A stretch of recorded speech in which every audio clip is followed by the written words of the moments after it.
We kick things off in the home of Dwayne Barry, which is either a unique fixer-upper or a shithole, one of the two. At least he's considerate enough to leave the TV on for his dog to watch. Did you not pay the bill, Dwayne? Get over here and look at what you did. Bad human, bad! So the dog leaves while figures move behind the walls, and suddenly Dwayne awakens to realize that he can't breathe. People in plastic houses shouldn't throw sharp things that might tear it, I guess. Looks like they're here for a good old-fashioned alien abduction. You know, for guys who are known for abducting people remotely, this seems kind of brazen. And how do all you aliens fit in this tiny clown saucer up there anyway? Is that a TARDIS or something? When we next see Dwayne, he's in restraints at a psychiatric facility, where he's getting a visit from the doc. Seems Dwayne has stopped taking his medicine, which is a problem because when he doesn't take it, he tends to hurt people. You see our problem here, Dwayne. You still hearing voices? I'm not crazy, Doc. Dwayne Barry's not like these other guys. Tip: never follow protests of your sanity by talking about yourself in the third person, unless you're the Hulk. Hulk not mad, Hulk angry! But Hulk will direct anger into positive outlets to show Hulk not need anger to feel in control. Dwayne's convinced they're coming again, so the doc figures it might be time for a shot of the not crazy juice. Well, Dwayne follows that long tradition of proving you don't need medicine to stop you from hurting people by, of course, stabbing somebody with a pen and stealing their gun. So with the doctor as his hostage, he makes a break for it. So Mulder gets picked up in this little scene for the ladies, him coming out of the pool in his tight little Speedos. There it is, drink it up, don't be shy. Let it not be said that I only show tits on this show. Krychek's here to bring Mulder in to deal with Barry. Seems as part of his ongoing plan to prove that he is not crazy involved taking the doc to where he was abducted by aliens at one point, only he forgot where it was, so he stopped off at a travel agency to find out. Do you have anything in alien experimentation? Yes. Are you looking for the sexual experiments or the probe? Because we have a special, it's a little mom and pop alien probing that everybody just raves about. Well, the fact that he had a hostage with him couldn't help but be noticed, and when that kind of thing happens, well, you wind up with a whole lot more hostages afterwards. In charge on site is the always great CCH Pounder in an Emmy-nominated performance as Agent Kasdan. For some reason, Mulder is being put in charge of the negotiation part, even though he has never done that before in his life.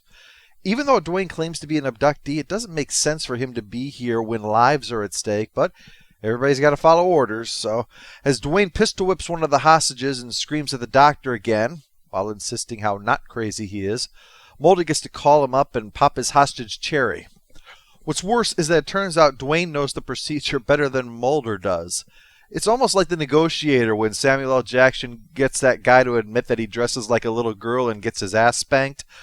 Although admittedly Samuel L. Jackson probably do that to anybody. It turns out this guy was actually FBI but was retired over a decade ago.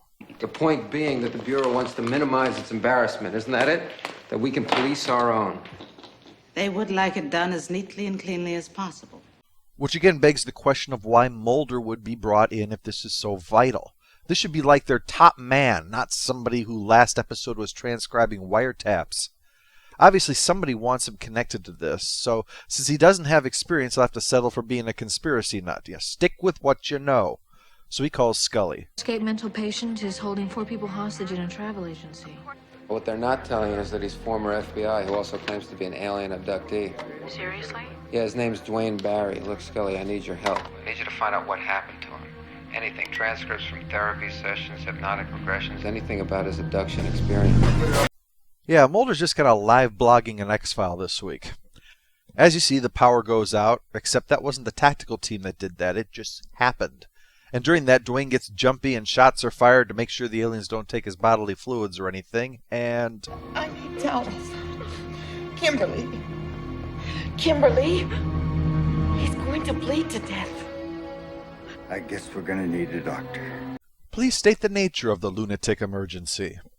So Mulder volunteers to go in as a paramedic along with another agent trained to treat dying guys. Mulder has the new James Bond gear set up, a wireless mic woven into his shirt, tiny radio in his ear, but no time for the jet boots.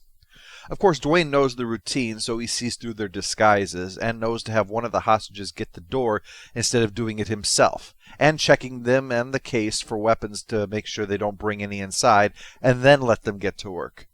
Really, aside of that whole accidentally shooting a hostage when he lost his shit, he's been handling this thing like a pro. That's just kind of a big black mark on the whole thing there, Dwayne.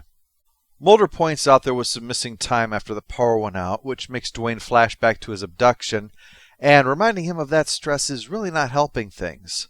So to make use of this, Mulder says that he believes him about everything, which is true because Mulder believes everything.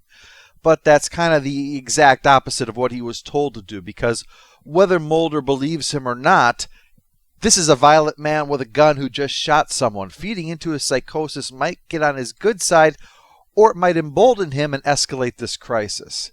It's certainly one possible reason that Mulder was brought here, because this is exactly what Mulder would do.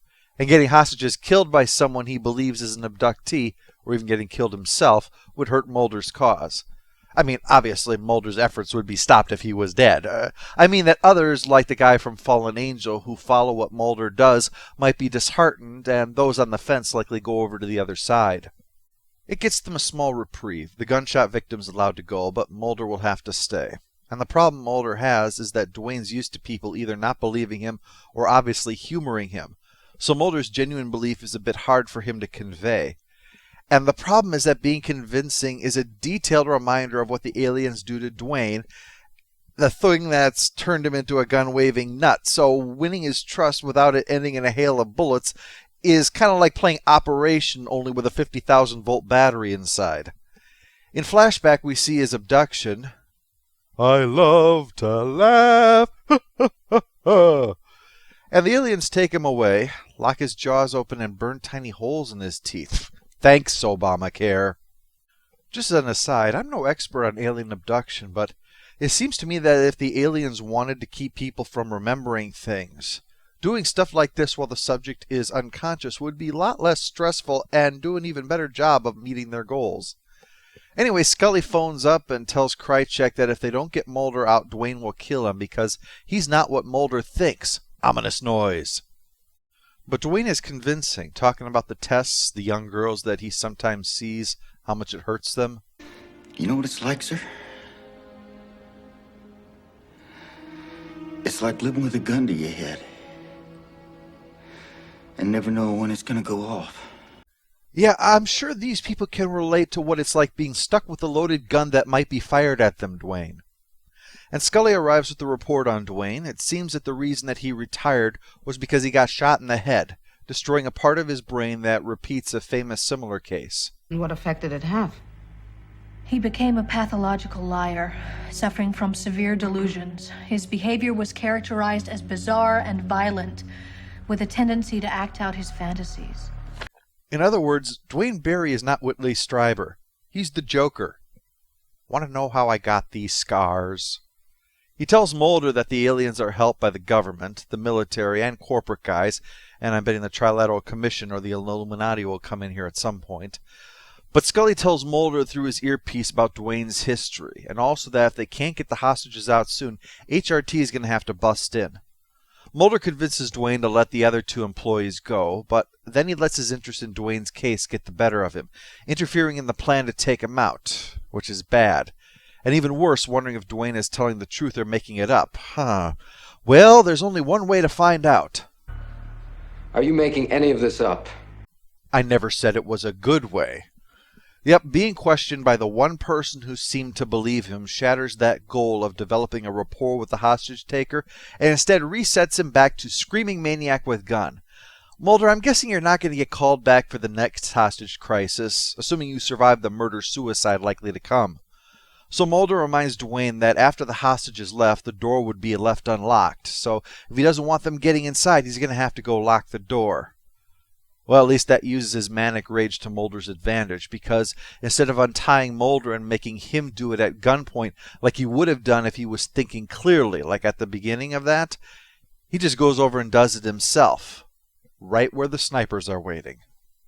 Mulder's kicking himself for buying into that, but the next day when he's called to the hospital by Agent Kasdan, where Dwayne nearly died and now is in critical condition, The record says that he was an exemplary agent before the accident, and that it was strange. He was shot by his own weapon and just left in the woods.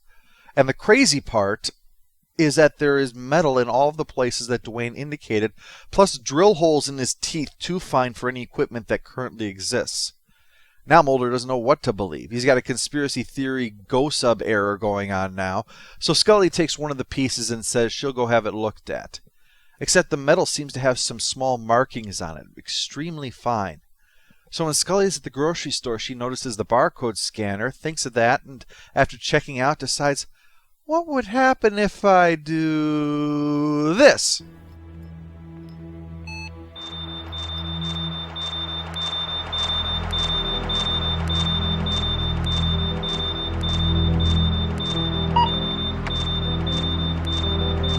What happened?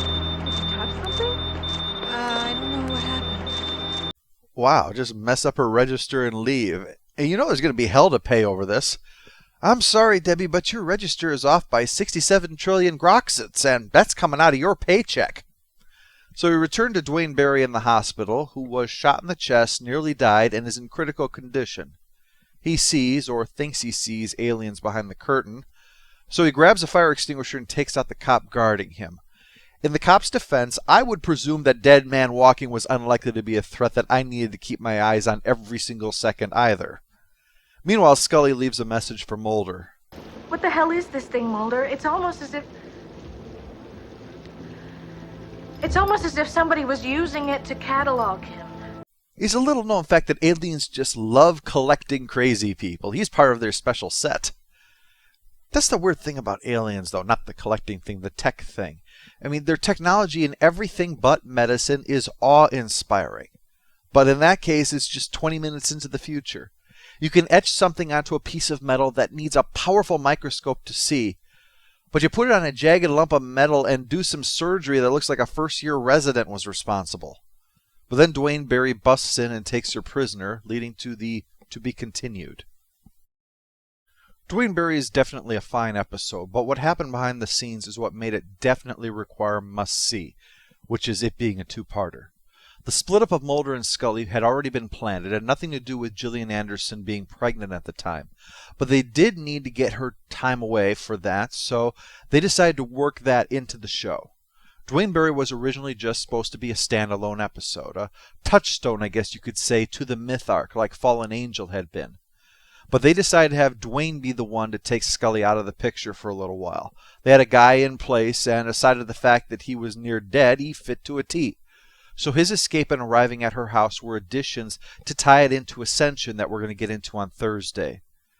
In retrospect, that actually made this episode stronger for reasons that I will get into with Ascension. Taking this episode on its own, though, is quite good. It starts strong, gets quiet, builds up tension. It isn't fast by any means, and yet its time passes quickly regardless of that. This was not only written by Chris Carter, but his first directing gig as well, and he handled the job with high marks.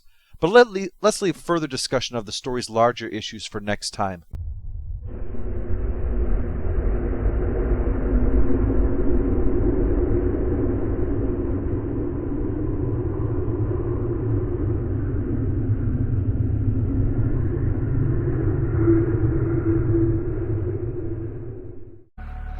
You,